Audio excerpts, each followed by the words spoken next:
Welcome back to my YouTube channel. ಇವತ್ತಿನ recipe ಬಂದು ತೆಂಗಿನಕಾಯಿ ಹಾಲನ್ನು ಬಳಸಿ ಒಂದು ವೈಟ್ ಪಲಾವನ್ನು ಮಾಡೋಣ. ನಾವು ಬನ್ನಿ ಇದಕ್ಕೆ ಏನೇನು ಬೇಕು ಅಂತ ನೋಡೋದಾದರೆ ಚಕ್ಕೆ, ಲವಂಗ, ಮರಾಠಿ ಮೊಗ್ಗು ಮತ್ತು ಏಲಕ್ಕಿಕಾಯಿ, ಗೋಡಂಬಿ ದ್ರಾಕ್ಷಿ ಮತ್ತು ಇದಕ್ಕೆ ಕಂಪಲ್ಸರಿಯಾಗಿ ಯೂಸ್ ಮಾಡ್ತಾ ಇರುವಂಥದ್ದು ಒಂದು ಬೌಲು ತೆಂಗಿನ ತುರಿ.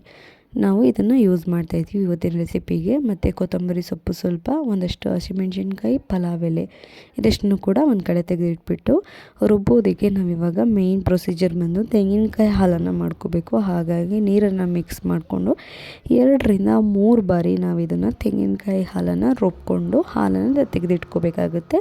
ಹಾಲನ್ನು ಮಾತ್ರ ಹಾಕ್ಕೊಳ್ಳಿ, ಸಿಪ್ಪೆಯನ್ನು ಯೂಸ್ ಮಾಡೋ ಅವಶ್ಯಕತೆ ಇರೋದಿಲ್ಲ. ಹಾಗೆ ಕೂಡ ಹಾಕಿದ್ರೆ ಸ್ವಲ್ಪ ರೈಸು ನಮಗೆ ಅಷ್ಟು ಚೆನ್ನಾಗಿರೋದಿಲ್ಲ. ಹಾಗಾಗಿ ಬರೀ ಹಾಲನ್ನು ಯೂಸ್ ಮಾಡಬೇಕು. ನಾನಿಲ್ಲಿ ನೀರನ್ನು ಮಿಕ್ಸ್ ಮಾಡಿಕೊಂಡು 2-3 ಬಾರಿ ರುಬ್ಕೊಂಡು ತೆಂಗಿನಕಾಯಿ ಹಾಲನ್ನು ಈ ರೀತಿ ಒಂದು ಕಡೆ ಶಿಫ್ಟ್ ಮಾಡಿ ಇಟ್ಕೋತಾ ಇದ್ದೀನಿ. ಸೊ ನೆಕ್ಸ್ಟ್ ಸ್ಟೆಪ್ ಬಂದು ಒಂದು ಕುಕ್ಕರ್ನಲ್ಲಿ 2 ಟೇಬಲ್ ಸ್ಪೂನಷ್ಟು ಎಣ್ಣೆನ ಹಾಕಿ ಸಾಕು. ಅದಕ್ಕೆ ಚಕ್ಕೆ, ಲವಂಗ, ಮರಾಠಿ ಮೊಗ್ಗು, ಏಲಕ್ಕಿಕಾಯಿ ಏನಿತ್ತು ಅದನ್ನೆಲ್ಲನೂ ಕೂಡ ಎಣ್ಣೆ ಕಾದ್ಮೇಲೆ ಹಾಕ್ಬಿಟ್ಟು ಇದನ್ನು ಕೂಡ ಒಂದು ಸ್ವಲ್ಪ ಹೊತ್ತು ಬೇಯೋದಕ್ಬಿಟ್ಟು ಈಗ ಗೋಡಂಬಿ ಹಾಕ್ಕೊಳ್ಳಿ. ಗೋಡಂಬಿ ಒಂದು ಸ್ವಲ್ಪ ಲೈಟ್ ಬ್ರೌನ್ ಬಂದರೆ ಸಾಕು. ಮತ್ತು ಪಲಾವ್ ಎಲೆನೂ ಕೂಡ ಹಾಕ್ಬಿಟ್ಟು ಇದನ್ನು ಫ್ರೈ ಮಾಡ್ಕೊಳ್ಳಿ. ಅದಾದ ನಂತರ ಒಂದು 6 ಹಸಿಮೆಣ್ಸಿನ್ಕಾಯಿ ಅಷ್ಟನ್ನು ಕಟ್ ಮಾಡಿ ಹಾಕ್ಕೊಬಿಟ್ಟು ಇದನ್ನು ಒಂದು ಸ್ವಲ್ಪ ಎಣ್ಣೆಲೆ ಫ್ರೈ ಮಾಡ್ಕೋಬೇಕು. ಹಸಿಮೆಣ್ಸಿನ್ಕಾಯಿ ಚೆನ್ನಾಗಿ ಬೇಯಬೇಕು. ಅದಾದ ನಂತರ ಕಟ್ ಮಾಡಿದಂತಹ 3 ಈರುಳ್ಳಿಯನ್ನು ಹಾಕೋಬೇಕಾಗುತ್ತೆ. ಈರುಳ್ಳಿನೇ ಸ್ವಲ್ಪ ಜಾಸ್ತಿ ತೊಗೊಳುತ್ತೆ, ಹಾಗಾಗಿ 3 ಸಾಕು. 2 ಗ್ಲಾಸ್ ಅಕ್ಕಿಗೆ 3 ನಾವು ಮ್ಯಾಕ್ಸಿಮಮ್ ಅಂತಂದರೆ ಹಾಕ್ಕೊಂಡ್ರೆ ಸಾಕಾಗುತ್ತೆ ಈರುಳ್ಳಿನ. ಸೊ ಅದನ್ನು ಹಾಕ್ಬಿಟ್ಟು ಒಂದು ಸ್ವಲ್ಪ ಫ್ರೈ ಆಗೋದಕ್ಕೆ ಬಿಟ್ಬಿಡೋಣ. ಇದು ಎಣ್ಣೆ ಬಿಟ್ಟ ಮೇಲೆ ಸ್ವಲ್ಪ ಟೊಮೊಟೊವನ್ನು ಆ್ಯಡ್ ಮಾಡೋಣ. ಇಲ್ಲಿ ಟೊಮೊಟೊ 1 ಅಥವಾ 2 ಹಾಕಿದರೆ ಸಾಕಾಗುತ್ತೆ. ನಾನೇನು ಒಂದು ಎಕ್ಸ್ಟ್ರಾ ತೊಗೊಬಿಟ್ಟಿದ್ದೀನಿ. ನೀವು 2 ಟೊಮೊಟೊನ ಹಾಕ್ಕೊಳ್ಳಿ, ಯಾಕೆಂದರೆ ಕಲರ್ ಚೇಂಜ್ ಆಗುತ್ತೆ. ಸೊ ಇದು ಬೇಯೋದಕ್ಕೆ ಹೆಲ್ಪ್ ಆಗಲಿ ಅಂತ ಅಂದ್ಬಿಟ್ಟು ನಾನು ಟೇಬಲ್ ಸಾಲ್ಟನ್ನು ಹಾಕ್ಬಿಟ್ಟು ಒಂದು ಫೈನಲ್ ಟಚ್ ಮಿಕ್ಸ್ ಕೊಟ್ಕೊಳ್ತೀನಿ. ಇದನ್ನು ಬೇಯೋದಕ್ಕೆ ಬಿಟ್ಬಿಟ್ಟು ನಾವಿವಾಗ ನೆಕ್ಸ್ಟು ಕಾಯಿ ಹಾಲಿನ ಪ್ರೊಸೀಜರ್ ಏನಿದೆ ಅದನ್ನು ನಾವು ಮೆಷರ್ಮೆಂಟ್ ಮಾಡ್ಕೊತಾ ಇರೋಣ. ಟೈಮ್ ವೇಸ್ಟ್ ಮಾಡೋದು ಬೇಡ. ಹಾಗಾಗಿ ನಾನು ಹಾಲನ್ನು ಸ್ವಲ್ಪ ನೀಟಾಗಿ ಮೆಷರ್ಮೆಂಟ್ ಮಾಡಿಕೊಂಡೆ. ನಾನು ಇವಾಗ 1 ಗ್ಲಾಸ್ನಷ್ಟು ಹಾಲನ್ನು ಹಾಕ್ತಾ ಇದ್ದೀನಲ್ಲ, ಈಗ 2 ಗ್ಲಾಸ್ ಹಾಲಾಗಿದೆ. ನಾನು ತೆಗ್ದಿರೋದ್ರಲ್ಲಿ 2 ಗ್ಲಾಸ್ ಹಾಲನ್ನು ಮಾಡ್ಕೊಂಡಿದ್ದೀನಿ.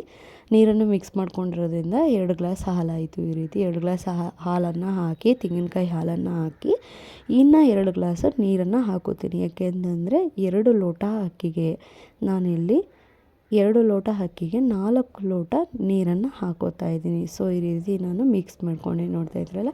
ಇನ್ನೂ ಕೂಡ ನಿಮಗೆ ಗಟ್ಟಿಯಾಗಬೇಕು ಅಂದರೆ ತೆಂಗಿನಕಾಯಿ ಹಾಲನ್ನು ನೀವು ಇನ್ನೂ ಜಾಸ್ತಿನೂ ಹಾಕೋಬೋದು. ರುಚಿಗೆ ತಕ್ಕಷ್ಟು ಬೇಕಾದಷ್ಟು ಉಪ್ಪನ್ನು ಹಾಕಿ ಒಂದ್ಸಲ ಮಿಕ್ಸ್ ಮಾಡಿಕೊಂಡು ಅಕ್ಕಿಯನ್ನು ಹಾಕಿ ಈ ರೀತಿ ಕುದಿ ಬಂದ ಮೇಲೆ ಕೊತ್ತಂಬರಿ ಸೊಪ್ಪು, ಪುದೀನ ಸೊಪ್ಪನ್ನು ಹಾಕಿ ನೀಟಾಗಿ ಬೇಯಿಸ್ಕೋಬೇಕಾಗುತ್ತೆ. ಸ್ವಲ್ಪ ಕುದಿ ಬಂದ ಮೇಲೆ ನಮಗೆ ಕುಕ್ಕರ್ ಲಿಡ್ಡನ್ನು ಮುಚ್ಚಬೇಕಾಗುತ್ತೆ. ಯಾವುದೇ ಕಾರಣಕ್ಕೂ ಹಸಿ ಇದ್ದಾಗಲೇ ಕುಕ್ಕರ್ ಲಿಡ್ಡನ್ನು ಮುಚ್ಚೋದಕ್ಕೆ ಹೋದರೆ ಸ್ವಲ್ಪ ಅನ್ನ ಸೀದು ಹೋಗುವಂಥ ಚಾನ್ಸಸ್ ಇರುತ್ತೆ. ಈ ರೀತಿ 2-3 ನಿಮಿಷ ಚೆನ್ನಾಗಿ ಕುದಿ ಬಂದ ಮೇಲೆ ನಾವು ಕುಕ್ಕರ್ ಲಿಡ್ಡನ್ನು ಈ ರೀತಿ ಕ್ಲೋಸ್ ಮಾಡಿಬಿಟ್ಟು 1 or 2 ವಿಷಲ್ನ ನಾವು ಮಾಡಿಕೊಂಡ್ರೆ ನಮಗೆ ಈ ರೀತಿಯಾದಂತಹ ವೈಟ್ ಪಲಾವ್ ರೆಸಿಪಿ ರೆಡಿಯಾಗಿರುತ್ತೆ. ಇದು ಇವತ್ತಿನ ತುಂಬಾ ಸ್ಪೆಷಲ್ ಆದಂತಹ ವೈಟ್ ಪಲಾವ್ ರೆಸಿಪಿ ಆಗಿತ್ತು. ಅದರಲ್ಲೂ ತೆಂಗಿನಕಾಯಿ ಹಾಲನ್ನು ಬಳಸಿ ಮಾಡಿದಂತಹ ತುಂಬಾ ವಿಶೇಷವಾದಂತಹ ಒಂದು ರೆಸಿಪಿ ಆಗಿತ್ತು. ಇಷ್ಟ ಆದರೆ ಲೈಕ್ ಮಾಡಿ.